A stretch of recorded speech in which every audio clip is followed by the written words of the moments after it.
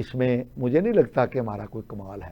یہ اللہ رب العزت کی ہم پر نظر کرم تھی کہ ہم نے فتح پائی.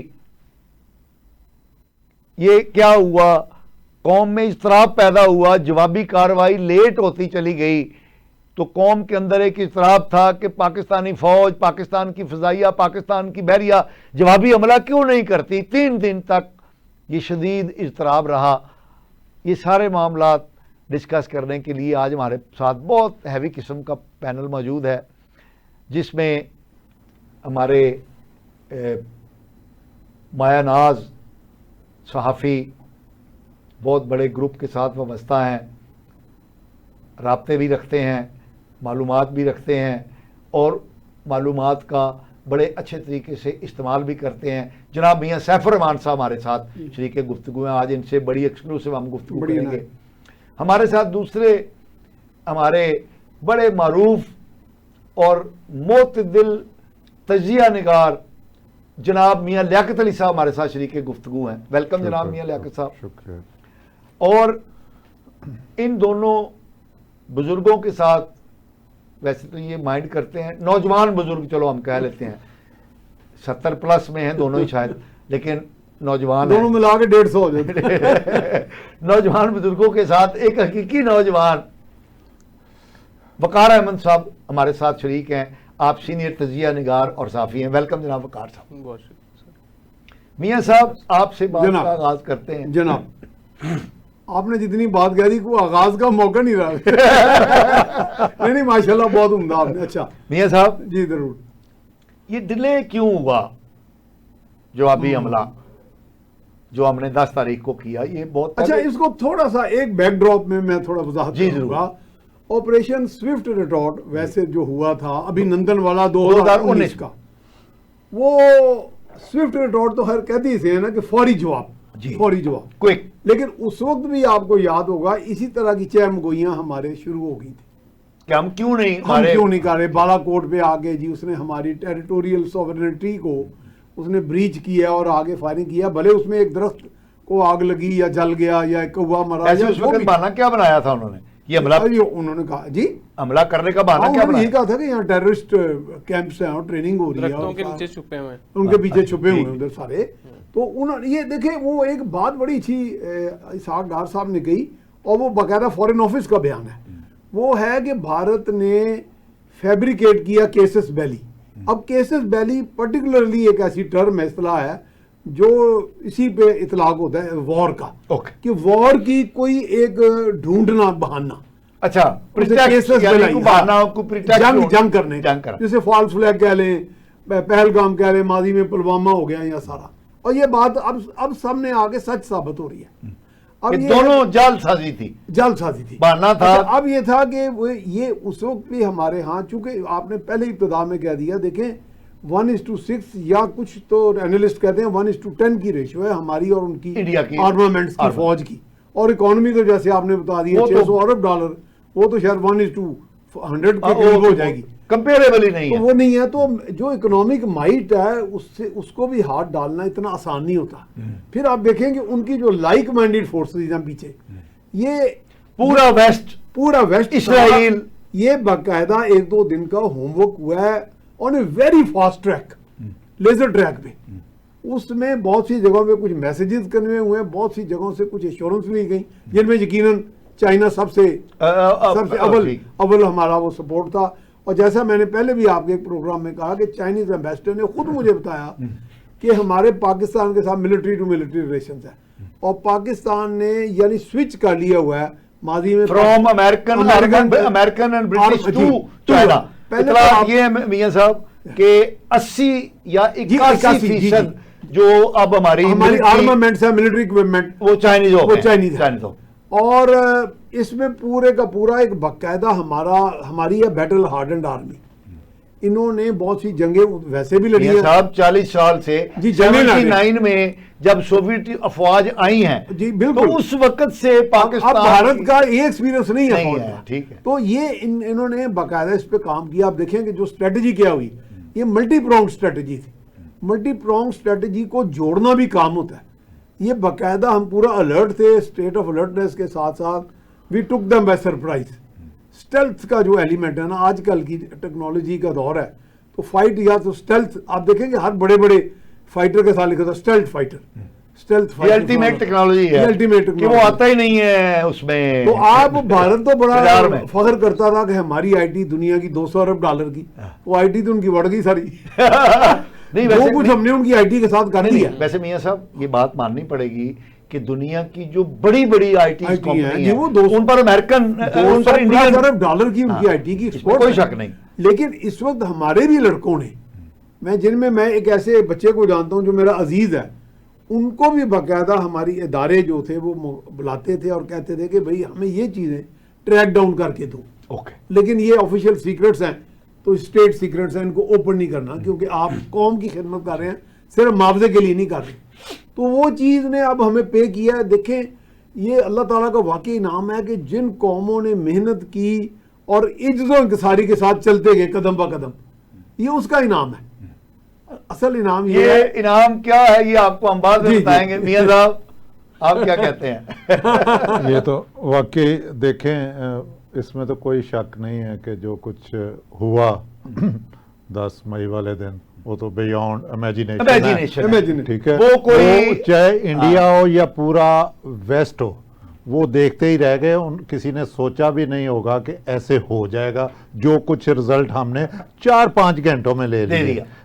اس کے بعد تو فجر کی نماز پڑھ کے اللہ کا نام لے کے وہ تو ہمارے حافظ صاحب نے جماعت کرائی, اور باقاعدہ اس کو بالکل ایک اسلامک وے سے انہوں نے اپنا آپریشن جو ہے نا بنیان مرصوص کو سٹارٹ کیا, اور پھر فتح آتی گئی اس طرح آتی گئی کہ انڈیا اندھیر گپ گیر, مطلب بالکل اندھیرے میں ہو گیا. سر بجلی گھر بند, ٹھیک ہے, سسٹم تھا جیم, اوپر سے مزائل پہ مزائل. انہوں نے تو پھر ہاتھ جوڑ کے امریکہ کے آگے ہاتھ جوڑ کے کہ مراج بچاؤ. ادروائز آپ کو پتا انڈیا کبھی بھی ہمارے, اگر ہم ذرا بھی ویک ہوتے, بادشاہ صاحب انہوں نے تو کسی صورت ہمارے ساتھ تعاون نہ جی, نہ تعاون, نہ رعایت, اور نہ ہی کو رحم کرنا. اچھا میاں صاحب یہ بات تو بالکل ثابت ہو چکی ہے کہ یہ جو امریکہ کودا ہے, اس سے پہلے وہ مودی کہہ چکا تھا کہ بھائی کوئی تھرڈ پارٹی بیچ میں نہ آئے, تو اب یہ طے ہو چکا ہے کہ ہندوستانی قیادت کی درخواست پر نہیں, وہ امریکہ نے ایکٹ کیا ہے. وہ جو آپ کا صحافی ہے نا امریکن نک رابرٹسن, جس کی رپورٹ جس نے واضح طور پہ شائع کیا, اس نے کہا جی یہ جو جنگ ہے سٹارٹ انڈیا نے کی, اور اس کا اینڈ بھی انڈیا کی ریکویسٹ پہ ہوا, سیز فائر, یہ اس نے کہہ دیا. اور اس نے بتایا وہ بڑا, اس کی بڑی عزت ہے انٹرنیشنلی, ہاں سی این این کے, اس کی بڑی عزت ہے, وہ کبھی مطلب بلف نہیں کرتا. ہاں اس نے کیا, اس نے ساری چیزیں پروون کر کے کہا.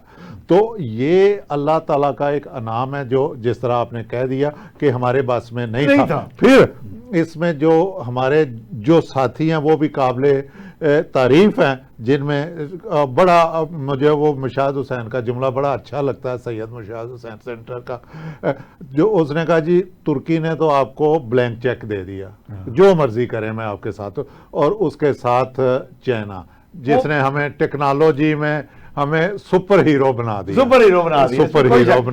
انڈیا کی بنگلور کی آئی ٹی کی انڈسٹری دری کی دری رہ گئی. پوری دنیا پہ قبضہ تھا نا بنگلور کی آئی ٹی ٹیکنالوجی پوری دنیا پہ.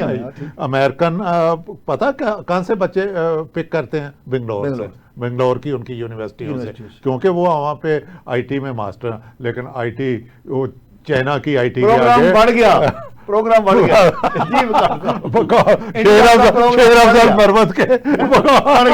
جی. اس میں پاشا صاحب بات یہ ہے کہ 10 مئی کو بڑا سرپرائزنگ تھا انڈیا کے لیے, کیونکہ وہ یہ چیز ایکسپیکٹ نہیں کر رہے تھے کسی بھی طرح سے, اور اس میں پاکستان اکوپڈ تھا یہ تو انہیں پتا تھا, لیکن پاکستان کے نے جس طرح سے انہیں ٹیکنالوجی پہ ہی وہ بوسٹ کرتے ہیں, اسی پہ ہی انہیں زوم تھا کہ وہ بہت آگے نکل چکے ہیں. تو 0.39 ٹریلین کی اکانومی ہے پاکستان کی, اور انڈیا کی جب اکانومی کی بات کرتے ہیں وہ 3.7 ٹریلین ہے یعنی ڈالرز. 3.7 ٹریلین کا مطلب ہے 3,700 ارب ڈالر ہاں جی, کی تو معیشت ہے. پاکستان مطلب وہی بات ہو گئی کہ 10% بھی نہیں ہے ان کی اکانومی کی اگر ہم بات کرتے ہیں. تو کیونکہ ایک وہ جیسے آپ نے کہا بڑی جمہوریت ہے, تو وہ ایک تو جس طرح میاں سیف الرحمان صاحب نے کہا کہ وہ جنگ کے لیے اس طرح سے اکوپڈ ان کی فوج نہیں ہے, مطلب اگر ٹیکنالوجی سے لیس وہ ہو بھی جاتے ہیں, اس سے لیس ہونے کے باوجود بھی ان کی جو افواج ہیں ان کے نا مورل ویلیوز اتنی ہائی ہیں. مطلب وہاں کی اکثر فوجیوں کی آپ ویڈیو دیکھ رہے ہوتے ہیں کہ راشن نہیں ہے, ہم نے ریزائن کرنا ہے, ہم نے گھر جانا ہے, اور ان کے اندر جذبہ ایمانی, پچھلے شو میں بہت بار بار تکرار ہوتی تھی جذبہ ایمانی کی. تو ہمارے جو پاک فضائیہ ہے اس کے پاس ٹیکنالوجی سے تو چائنا سے جو مدد آئی وہ آئی, اس کے ساتھ ان کا جو جذبہ ایمانی تھا نا, اس کی وجہ سے بھی اللہ تعالیٰ نے فتح مبین سے ہمکنار کیا. اور اس فتح مبین کے بعد میرا نہیں خیال کہ انڈیا کسی کو منہ دکھانے کے بھی قابل رہا ہے. ٹرمپ نے F-35 کی ڈیل چل رہی تھی طیاروں کی بھارت کے ساتھ, اس کو بھی ابھی فی الحال روک دیا ہے, جو موت کا شکار ہو گئی ہے. ان کو ڈر ہو گیا نا کہ یار انڈیا کہیں ہمارے ان تیاروں کے ساتھ بھی وہ بیشتی پروگرام ان کو بھی گروا نہ دے اور پھر ان کی بھی بیشتی نہ ہو جائے. تو پاکستان تو J-35 کی آلریڈی ٹریننگ لے رہا ہے. پاکستان کے جو پائلٹس ہیں وہ چائنا میں اس وقت موجود ہیں اور وہ J-35 پہ ٹریننگ کر رہے ہیں.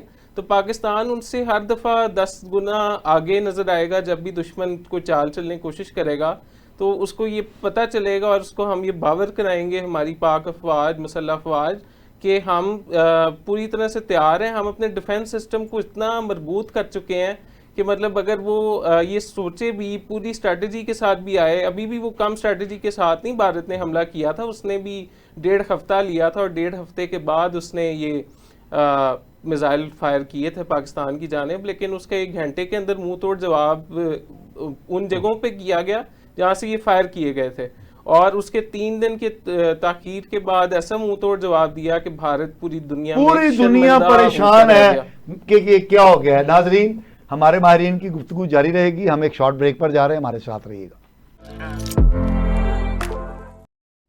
ناظرین ویلکم بیک. ناظرین بات ہو رہی ہے, آج ہم یوم تشکر منا رہے ہیں, بات ہو رہی ہے کہ 10 مئی کو کیا ہوا. ناظرین ہمارے ماہرین نے ظاہر ہے بڑے فگرز اینڈ فیکٹس کے ساتھ میاں صاحب نے بات کی, میاں سیف صاحب نے, میاں لیاقت صاحب نے, ہمارے نوجوان صحافی وقار صاحب نے بات کی. تو میرا نقطہ نظر تھوڑا سا ڈیفرنٹ ہے. جو کچھ انہوں نے بیان کیا وہ درست 100% درست ہے, لیکن میں اس چیز کو بالکل اور نقطہ نظر سے دیکھتا ہوں. 2019 میں ہماری یہی فوج تھی, یہی ہندوستان تھا. تو اس وقت جب ابھینندن کا واقعہ ہوا تو اطلاعات یہ ہیں کہ اس وقت بھی 3 طیارے مزید لاک کر دیے گئے تھے اور گرائے جانے تھے کہ ہماری قیادت جو ہے انہوں نے کہا نہیں گلے پہ آ جائے گا کام. اور اس وقت ہم نے سنا کہ کہا گیا کہ ٹینکاں جتے پٹرول نہیں گا تو جنگ کی لڑیں گے. تو وہی فوج آج بھی تھی, 10 مئی کو وہی تھی, وہی فضائیہ تھی, وہی. تو فرق کیا ہے؟ میں آپ کو ایک مثال دیتا ہوں. شیر جنگل میں جب ہوتا ہے تو اس کی دھاڑ سے دھاک بیٹھتی ہے پورے جنگل پر, اور وہی شیر جب سرکس میں ہوتا ہے تو وہ جو رنگ ماسٹر ہوتا ہے اس کے چھڑی کے اشاروں پر وہ چلتا ہے. تو فرق کس چیز کا ہوتا ہے؟ سوچ کا, کہ اگر سوچ آپ کی جنگل کے شیر والی ہے تو آپ کی دھاک بیٹھے گی, اور اگر آپ کی سوچ سرکس کے شیر والی ہے تو آپ رنگ ماسٹر کے اشارے پر چلیں گے. ناظرین اس وقت کے ہمارے جو, چلے چھوڑیں وہ جو بھی تھے جرنیل, ہم نہیں کہتے, اس وقت پاکستان کی 77 سالہ تاریخ میں یہ ایک عجیب واقعہ ہے کہ جو ہمارا سپہ سالار ہے اس کے سینے کے اندر قرآن محفوظ ہے. اور یہ قرآن کن کے سینوں میں محفوظ ہوتا ہے؟ یہ اللہ نے کہا ہوا ہے قرآن کے اندر کہ میں اس کا محافظ ہوں. اللہ تعالیٰ فرماتے ہیں. ٹھیک ہے. تو یہ جو بندے ہیں جن کے سینوں میں اللہ قرآن محفوظ کرتا ہے وہ چنیدہ بندے ہوتے ہیں. اور ہمارا جرنیل جو ہے یہ چنیدہ بندہ ہے. آپ دیکھیں ہمارا جرنیل جو ہے سپہ سالار جو ہے جب وہ تقریر کرتا ہے تو قرآن کی آیتوں کو جس طرح کوٹ کرتا ہے بر محل بر موقع تو وہ لگتا ہے کہ یار اے کوئی وکری ٹائپ دی چیز ہے. اور یہ اللہ کی طرف سے ایسا ہوا ہے کہ پاکستانی فوج کا جو سپہ سالار ہے وہ ایک اس کے سینے کے اندر سب سے بھاری جو امانت ہے. اور اللہ نے کہا قرآن کے اندر کہا ہے کہ یہ اگر ہم پہاڑوں پر نازل کرتے تو وہ خوف سے ریزہ ریزہ ہو جاتے. یہ انسان ہے جس نے اس کو قبول کیا. اور اس کا مطلب بار الہی جو ٹھیک تو جس کے سینے کے اندر یہ قرآن محفوظ کیا گیا ہے وہ اللہ کا چنیدہ بندہ ہے. اور اس نے ثابت کر دیا 10 تاریخ کو نماز فجر پڑھ کے اور جو اس نے حملہ کیا حملے کا آغاز کیا اور پھر پوری دنیا ششدر رہ گئی کہ یہ کیا ہو گیا. دنیا کی عظیم طاقتیں صدیوں سے جو اپنی برتری قائم رکھی ہوئی تھی اور پھر ہم نے دیکھا کہ وہ مغرب وہ امریکہ وہ برطانیہ وہ فرانس وہ جرمنی جو پاکستان کو کبھی بھی ہندوستان کے برابر نہیں سمجھتے تھے انہوں نے پاکستان اور ہندوستان کو برابری کی سطح پر رکھ کر یہ کہا کہ یہ دونوں مذاکرات کریں. اور ہندوستان نے جو 5 اگست 2019 کو جو اپنے تئیں فرض کر لیا تھا کہ میں نے مسئلہ کشمیر حل کر دیا تو ٹرمپ نے یہ بھی کہا کہ مسئلہ کشمیر کو بھی ڈسکس کرو تو مسئلہ کشمیر بھی زندہ ہو گیا. تو یہ ناظرین یہ کوئی ہمارا کمال نہیں ہے. یہ اللہ رب العزت نے یہ پاکستان کو فتح مبین دی ہے. اب ہم پروگرام کے اگلی طرف جاتے ہیں. اپنے ماہرین سے پوچھتے ہیں کہ جتنا ذلیل مودی ہو گیا ہے جس طرح وہ زخم چاٹ رہا ہے جس طرح کی وہ تقریریں کر رہا ہے کیا وہ پلٹ کر دوبارہ تو پاکستان پر حملہ آور نہیں ہوگا؟ وقار صاحب آپ سے بات شروع کرتے ہیں. آپ کی کیا اس بارے میں رائے ہے؟ جی جیسے مودی کی بات ہے اس کی جو باڈی لینگویج ہے اور جو وہ کہہ رہا ہے وہ چیزیں میچ نہیں کر رہی اور مطلب بوکھلاہٹ کا شکار اس وقت نظر آ رہا ہے. بھارت کا پریشر کی عوام کا پریشر الگ ہے. میڈیا نے جو چیزیں ایسکلیٹ کی تھیں بھارتی میڈیا نے وہ الگ اس کے سر پہ بنی ہوئی ہیں اور جو شکست کا خوف ہے وہ اسے ستایا جا رہا ہے کہ اتنی ہزیمت اٹھانے کی اس نے ذلت اٹھانے کا اس نے سوچا تک نہیں تھا اس کے وہم و گمان میں نہیں تھا. تو اس کے بعد اب مجھے لگتا ہے کہ یہ جو پریشر تھا نا مودی کی گورنمنٹ ٹراپل ڈاؤن ہونے کا اس کو اس نے مطلب کافی چیزیں اس طرح کی کور کرنے کی کوشش کی. جس طرح S-400 ڈیفنس سسٹم کے پاس کھڑے ہو کے اس نے پریس کانفرنس کی کہ بیک گراؤنڈ میں وہ میزائل جو پڑے ہوئے نظر آئے جبکہ وہ 5 کمپوننٹس کا پارٹ ہوتا ہے S-400 تو وہ کمپلیٹ نہیں تھا. پاکستان نے اس کا پورا بیٹری سسٹم اور جو جس سے وہ لانچ ہوتا ہے نا وہ سارا کچھ انہوں نے نیست و نابود کر دیا ہوا. تو اس کے بعد مجھے لگتا ہے کہ مودی جتنی بھی کوشش کر لے یا جتنی بھی اس کی مطلب اس کو پریشر ہو عوام کی طرف سے لیکن ابھی فی الحال مجھے نہیں لگتا کہ مودی دوبارہ جنگ کی طرف جائے گا. اس کی وجہ یہ ہے امریکہ کی طرف سے بھی بہت چیزیں سامنے آ گئی ہیں. امریکہ نے سرمایہ کاری کافی حد تک روک دی ہے. ٹرمپ نے قطر میں ایپل کے CEO کو کہا ہے کہ آپ نے انویسٹمنٹ بھارت میں کارخانے مت لگائیں اور ایپل وہاں پر نہیں بنے گا. اس کے علاوہ بھی مطلب بہت سے چیلنجز ہیں. مطلب اب تھو ہو رہی ہے مودی کے لیے. صرف روس اس وقت کھڑا ہے بھارت کے ساتھ اور اسرائیل کھڑا ہے. باقی جو اس کی صف میں اس نے امریکہ کو آوازیں دے دے کے بلایا نا کہ آئیں مجھے بچائیں مطلب ہم پھنس گئے ہیں یا ہم پر حملہ ہو رہا ہے. تو وہ امریکہ بھی اب اس کے ساتھ دینے کو تیار نہیں ہے. تو پھر جب امریکہ کی سپورٹ آپ کھو دیتے ہیں اور آپ مطلب صرف روس کے سہارے تو نہیں آپ حملہ کر سکتے. جی میاں صاحب. تو وہ نہیں کر سکتے. پاشا صاحب دیکھیں ابھی تک جو آپ نے سوال کیا ہے نا کہ کرے گا یا نہیں کرے گا یا کیا صورتحال ہے, دیکھیں اس وقت تو نہیں لگ رہا پریزنٹلی جو اس وقت کرنٹ سنیریو چل رہا, ابھی تو نیئر فیوچر میں مجھے ایسا کچھ دکھائی نہیں دے رہا, کیونکہ آپ کو پتہ ہے امریکہ ٹرمپ گاڈ فادر ہے فار انڈیا کے, کوئی شک نہیں, اس میں کوئی ڈاؤٹ والی بات نہیں ہے, کیونکہ انہوں نے اسی کے سہارے پہ پہلا بھی انہوں نے گو ہیڈ دیا تھا تو انہوں نے کیا.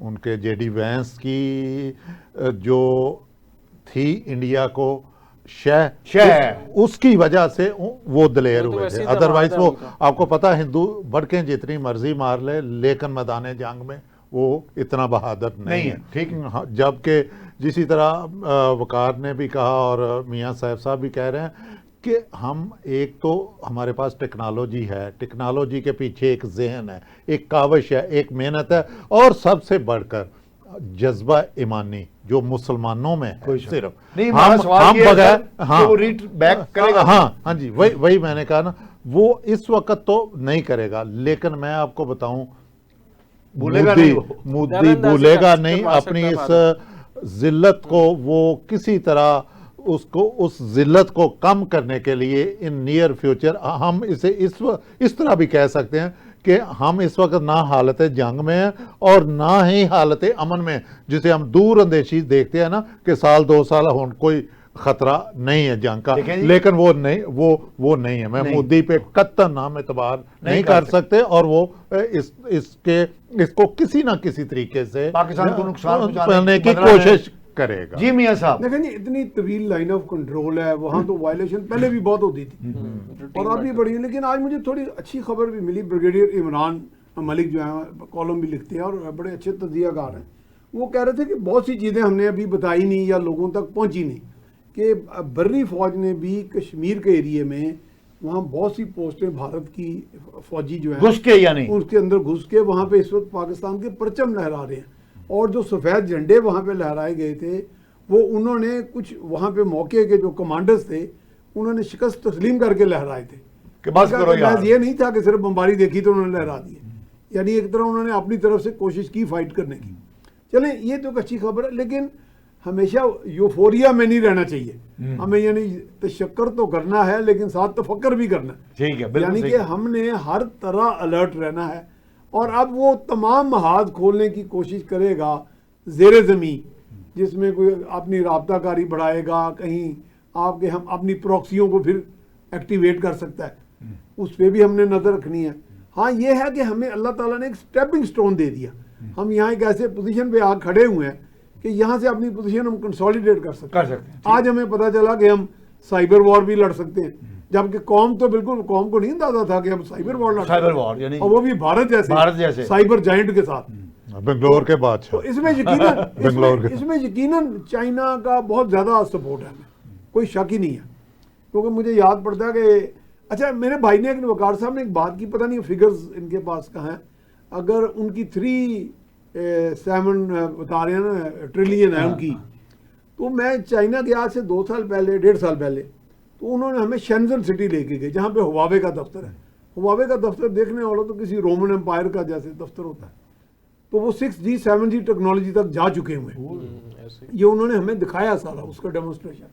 BYDB ہم گئے اور وہاں پہ ہمارے ایمبیسڈر نے بتایا, انہوں نے کہا جی یہ فگر بشاک آپ کوٹ کر دیں, اخبار میں لکھ دیں, ٹی وی پہ دے دیں, اتنے ہی ٹریلین کا 3.47 ٹریلین کا صرف شینزن سٹی کا GDP ہے, صرف شینزن سٹی. وہ آگے تھوڑے سے گھبرا گئے کہ یہ پاکستانی جرنلسٹ ہوں گے میں نے کوٹ نہ کر دینا, پاکستان کا پورا بجٹ ہے نہیں کا.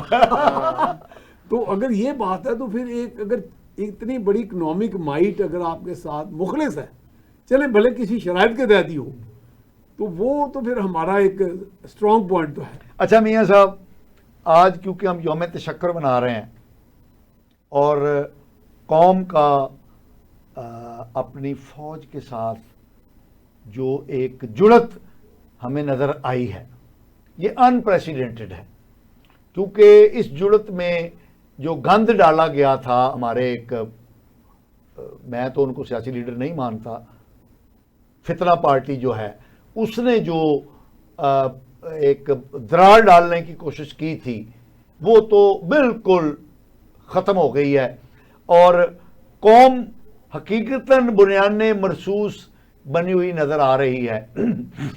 اور یوم تشکر ہم منا رہے ہیں آج، میری ایک تجویز ہے، اس پر ذرا بحث کرتے ہیں کہ ہم اپنی مسلح افواج کو قوم کی طرف سے نذرانہ بھی پیش کیا جانا چاہیے۔ تو میں یہ تجویز دیتا ہوں اپنے اس چینل کی وساطت سے کہ قوم جو ہے وہ نقد رقم جمع کرے، اس کی کوئی بھی صورت ہو سکتی ہے، اور وہ خراج عقیدت یعنی وہ پوری قوم روپیہ جمع کر کے تو وہ اپنی مسلح افواج کو پیش کرے ہدیہ تبریک کے طور پر، اور یہ پھر آرمی ان کے چیف کو اختیار دیا جائے کہ وہ کیسے تقسیم کرتے ہیں اپنی فیلڈز کے اندر اس کو تقسیم کرتے ہیں۔ اچھا سن 65 کی جنگ میں اگر آپ اجازت دیں تو ایک تجویز آئی، دفاعی فنڈ اس کا نام تھا، تو اس وقت روپے کے 100 پیسے ہوتے تھے، اور کہا گیا کہ ہر شخص 10 کروڑ آبادی تھی مشرقی پاکستان اور مغرب، اگر ہر شخص 1 پیسہ دے تو 1 ٹینک خریدا جائے گا۔ ہاں جی، تو 1 ٹینک خرید، ٹھیک ہے۔ ہاں تو یہ میری رائے یہ ہے کہ اب تو ہمیں ٹینکوں توپوں کی ضرورت نہیں ہے الحمدللہ، لیکن یہ ہے کہ ہم قوم نے فوج نے جس قربانی اور اثار کا مظاہرہ کیا ہے اور قوم کو ایک بلند مقام پر لے گئے ہیں، ہم تو ڈرے سہمے بیٹھے تھے نا، تو ہمیں بھی یعنی بطور قوم اپنی مسلح فوج کو ہدیہ تبریک پیش کرنا چاہیے۔ تو ہم ایک فنڈ، اب اس کا طریقہ کار کیا ہوگا؟ سرکاری ملازمین تو سمپل ایز دیٹ 1 دن کی جو تنخواہ ہے اپنی وہ اس فنڈ اس کو فنڈ کہیں یا جو بھی نام دے لیں اس میں جمع کرائیں گے، جو پینشنر ہے وہ اپنی 1 دن کی پینشن جمع کرائیں، تو بگلا تو اپنی 1 گھنٹے کی دے دیں تو پڑی ہے، ٹھیک ہے۔ تو اس طرح کا کوئی میں سمجھتا ہوں کہ اس طرح کا کوئی اسکیم بنانی چاہیے تاکہ یہ جو ایک جذباتی کیفیت طاری ہے اس کو عملی شکل کی صورت میں ہم ادب اور احترام سے وہ اکٹھے کر کے تو وہ جو رقم ہے وہ پاشا صاحب یہ آپ کا بالکل درست ہے، آپ کی یہ تجویز بھی زیر غور آنی چاہیے، یہ تو ایک وزڈم کلیکٹیو وزڈم ہونی چاہیے تھنک ٹینک لیول پہ، کس طرح ہم نے آرمی کا مورال چونکہ عرصہ دراز بعد بہت زیادہ، اور ان کا جو اخلاقیات کا لیول تھا جو ہمارے بہت گر گیا ہوا تھا، مختلف وجوہات تھی اس میں، سیاسی تھی کچھ اور مطلب یہ سب سیدھی طرح لیکن یہ جو ہاں مطلب آپ نے بھی اس کا نام نہیں لیا، آپ نے بھی اس کا نام نہیں لیا، لہٰذا ہم تو ہم اس کو چونکہ یہ بہت یوم تشکر کا دن ہے آج اور بڑا نیک مقصد ہے جو آپ نے تجویز کیا، تو اس کی کوئی بھی شکل ہو سکتی ہے۔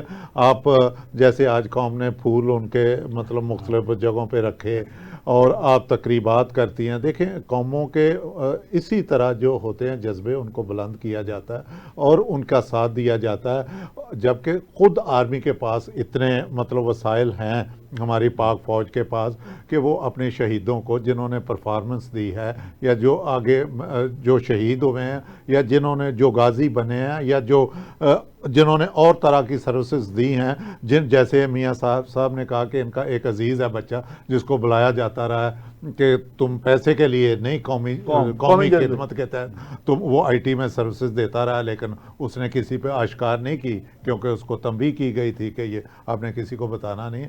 تو ایسے لوگوں کو اب نوازا جانا چاہیے تاکہ آئندہ مطلب آرمی مطلب کو پلاٹ دے دے یا کو مطلب اور طرح کی ان کو اس طرح کی چیزیں دیں، اور جو آپ والی تجویز ہے وہ بھی زیر غور آ جانی چاہیے، which one is the best one.